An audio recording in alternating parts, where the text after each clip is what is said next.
কি তোরা না বলছিলাম হিয়ার আশপাশে না থাকতে?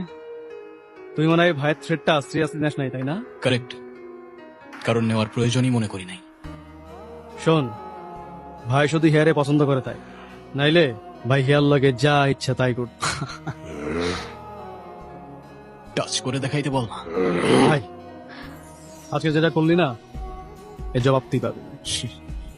তুই যদি মনে করে থাকিস দেশের বাইরের থেকে একটা এবিসিডি মার্কা ছেলে আসছে, ভুল ভাবছিস। তোর ভাইয়ের জিগরায় দম থাকলে আমার চুলটা ছিঁড়ে দেখাইতে বলিস। হিয়া চলো। শুধু শুধু এতগুলো ডায়লগ বাজি করতে গেলে আরে ফ্লোতে ফ্লোতে একটু চলে আসছে আর কি। ডায়লগ আর মারলাম কই, বান্দার তো স্পিকারই না। এক সাইড থেকে পাঁচ লাইন মারতে থাকলে না ইনসাফি হয়ে যাবে না, বলো? তুই একা একা কোথায় গিয়েছিলি? মা, আমি আর রসই সামনে হাঁটছিলাম, বেশি দূরে কোথাও যাইনি। তুই আমাকে বোঝাস? হ্যাঁ, সামনে হাঁটছিলি? হ্যাঁ, সারাটা দিন টই টই করে গ্রামে ঘুরে বেড়াস, তারপরে তোর লজ্জা করে না? হ্যাঁ, ঠিক। তুমি ওর সঙ্গে এরকম ব্যবহার করছো কেন? তুমি কি কোনোদিন আমার মেয়েটার সাথে মানুষের মতো আচরণ করবে না? ওকে তোমার এত হিংসা কেন? ও তোমার মেয়ে না বলে? আর কখনো যদি আমার মেয়ের গায়ে হাত তোলার কথা ভাবো, মনে রাখবা ও তোমার মেয়ে না হলেও আমার মেয়ে। মেয়েটার জন্য আমি কিছুই করতে পারলাম না রুশো। ডোন্ট ওয়ারি আঙ্কেল, সবকিছু ঠিক হয়ে যাবে ইনশাআল্লাহ। আমি তো সারাক্ষণ হিয়াকে নিয়ে ভয়ে ভয়ে থাকি। আর কিচ্ছু হবে না আঙ্কেল, আপনি কোনো চিন্তা করবেন না। ঘুমোইছে? সেই ভাই সেই ঘুমাইছে। রুশো, কি হয়েছে হিমি? হিয়াদিকে ওরা তুলে নিয়ে গেছে। আমাকে ছেড়ে দেন প্লিজ। কিসের এত অহংকার তোমার? কিসের কথা অহংকার তোমার? তুমি মনে মেরে ফেলে দাও। ওইদিন তো বনি ভাইয়ের সামনে পোলার হাত ধরে ট্যাং ট্যাং করে চলে গেল। আজকে তোমারে কে বাঁচাইবো? আজকে তোমারে কে বাঁচাইবো? হ্যাঁ,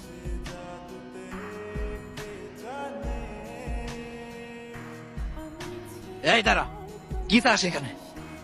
এখানে আসছিস কেন?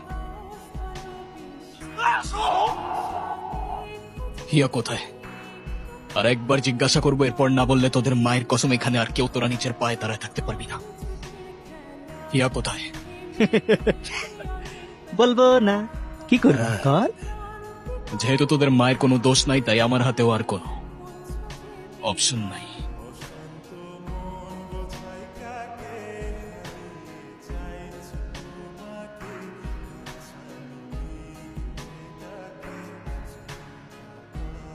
কে এখানে? খবরদার আমার কাছে আসবেন না, খুব খারাপ হয়ে যাবে বলে গেলাম। আমি- খবরদার আসবেন না। আমি রুশো। মান সম্মান যা ছিল সবই শেষ। আশেপাশের মানুষ বলা বলি করতেছে, হিয়ারে বনি উঠায় নিয়ে গেছে। আমার কথা বাদ দাও। আচ্ছা, তুমি তো তোমার মেয়েকে ভালোবাসো, তুমি বলো এত বড় একটা ঘটনার পরে তোমার এই মেয়েকে কে বিয়ে করবে? আমি করব। আমার মায়ের সাথে এভাবে কথা বলার রাইট আপনাকে কে দিল? আর আপনাকে কেই বা বললো আপনি আমাকে বিয়ে করতে চাইলেই আমি আপনাকে বিয়ে করব? কি মনে করেন নিজেকে আপনি? হ্যাঁ, কি বলবেন তাড়াতাড়ি বলেন, আমার কাজ আছে। তাহলে এতদিন এসব কি ছিল? কি থাকবে? তাহলে সেদিন কেন তুমি বললা তোমারও আমাকে ভালো লাগে? ভালো লাগা আর ভালোবাসা এক না। আর কাউকে ভালো লাগলেই যে তাকে বিয়ে করতে হবে এমন তো কোনো কথা নেই, তাই না? হ্যাঁ, তাহলে হয়তো আমারই বুঝতে ভুল হয়েছে। হতে পারে।